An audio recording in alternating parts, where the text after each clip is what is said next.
السلام علیکم ورحمۃ اللہ وبرکاتہ۔ زمان میں رکھے جیسا سب کو معلوم ہے رمضان المبارک کا مہینہ اپنے اختتام کی طرف ہے۔ اب یہ نہیں کہنا چاہیے رمضان کتنا ہوگا، یہ سوچ رہے ہیں کتنا ہمارے پاس باقی ٹائم رہ گیا رمضان مبارک کے مہینے کا۔ تیسرا مسئلہ اسٹارٹ ہونے والا ہے، تو اس میں جو نا جہنم سے بری ہونے کا اشرہ ہے، جیسا کہ اس میں اعتقاف کیا جاتا ہے۔ ہمارے نبی صلی اللہ علیہ وسلم نے ہر سال اعتقاف فرمایا ہے۔ جو بندہ بھی اعتقاف کرتا ہے اللہ تبارک و تعالیٰ کی رضا کے لیے، ایک دن کا اعتقاف، اللہ تعالیٰ اس کے درمیان میں تین خندقے کا فیصلہ فرماتے ہیں، یعنی اس بندے اور جہنم کے درمیان تین خندقیں جیسا فیصلہ فرماتے ہیں۔ ایک خندق کتنی بڑی ہے، یعنی زمین سے آسمان سے بھی آگے تک، یعنی کہ اتنی بڑی خندق، ایک خندق کا جو ہے نا وہ ہے۔ تین خندقیں اللہ تبارک و تعالیٰ بندے سے دور کر دیتے ہیں جہنم، اتنا فیصلہ ہوتا ہے ایک دن کا۔ اعتقاف کی تین قسمیں ہیں، ایک جو ہے نا واجب ہوتا ہے، ایک سنت ہے، ایک نفل اعتقاف ہوتا ہے۔ سنت اعتقاف ہے جو 10 دن آخری عشر میں کیا جاتا ہے، تو اس کی جو ہے نا انسان کوشش کرے۔ نفل اعتقاف ہوتا ہے جب انسان جب بھی مسجد میں داخل ہوتا ہے تو اعتقاف کر لے، نفل اعتقاف کی نیت سے، جب تک مسجد میں رہے گا وہ عبادت کرے گا، اس کو ثواب ملے گا، اور نفل اعتقاف کا الگ سے ثواب ملتا رہے گا جب تک مسجد میں جتنی دیر مسجد میں ٹھہرے گا۔ تیسرا اعتقاف وہ ہے جو انسان اگر کوئی محنت کر لے کہ میرا فلاں کام ہو جائے، میں اتنے دن کا اعتقاف کرتا ہوں، وہ اس پر واجب ہے۔ ایک بندے پورے محلے کے اندر کم از کم ایک بندے پر تو لازم ہوتا ہے اعتقاف کرنا۔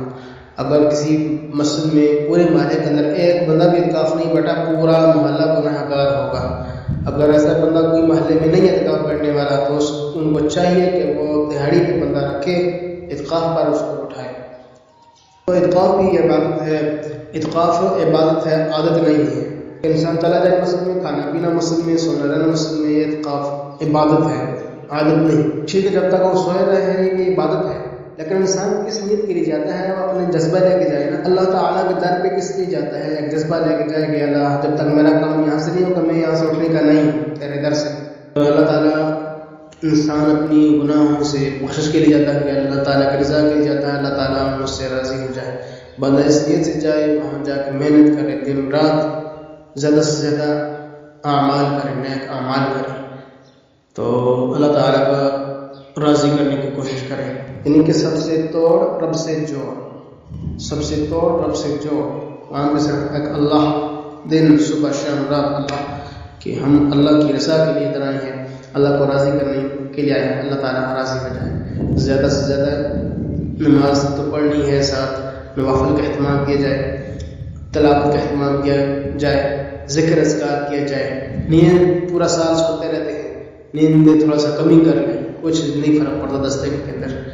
انسان دنیا کے لیے کتنی رات جاگ جاتا ہے، کتنا وقت جاگ جاتا ہے، کوئی پرواہ نہیں۔ اگر اللہ کے لیے ہماری زندگی کے اندر ایسا وقت ہاں صرف اللہ کے لیے ہم دیں اس وقت کو، زیادہ بات کریں، دعائیں کریں اپنے لیے، گھر والوں کے لیے، پورے محلے والوں کے لیے، پوری امت کے لیے دعائیں کریں کہ اللہ تعالیٰ ہم سب پر اپنا خیر فرمائے۔ جو بھی اعتکاف کرتا ہے، ارادہ رکھتا ہے، اور انشاءاللہ تیاری کریں۔ تو 20واں روزہ کی 10ویں رات کو جو ہے نا مغرب سے پہلے مسجد میں پہنچ جائے اور اپنی عبادت اللہ کی رضا کے لیے، اللہ کو راضی کرنے کے لیے بھرپور کوشش کرے۔ اللہ تعالیٰ ہم سب کو نیک اعمال کرنے کی توفیق عطا فرمائے۔ باقی جو حالات اعتکاف نہیں بیٹھ سکتے، پہلے تو کوشش کرنی چاہیے بیٹھنا چاہیے، نہیں بیٹھ سکتے وہ ان دن راتوں کو غنیمت جانے اور ان سے زیادہ سے زیادہ نیک اعمال کریں۔ وقت جس طرح پورا ہم نے جو ہے نا وقت رمضان گزر چکا ہے، اب کوئی بندہ الٹا لٹک جائے کہ کاش مجھے یہ وقت واپس مل جائے، کبھی نہیں ملے گا۔ کہے گا مجھے کل کے دن واپس مل جائے تو نہیں ملے گا۔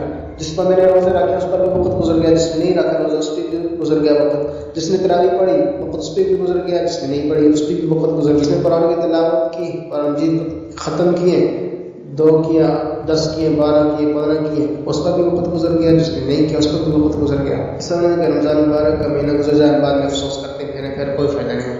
ابھی بھی جو ہے نا میرے بھائیوں بہنوں، اللہ کو راضی کرنے کے لیے دن رات جو ہے نا اس کو غنیمت جانے، زیادہ سے زیادہ محنت کریں، اللہ کا ذکر کریں، تلاوت کریں، تو اللہ تعالیٰ سبحانہ وتعالیٰ ہم سب سے راضی ہو جائے، ہم زیادہ سے زیادہ نیک اعمال کریں۔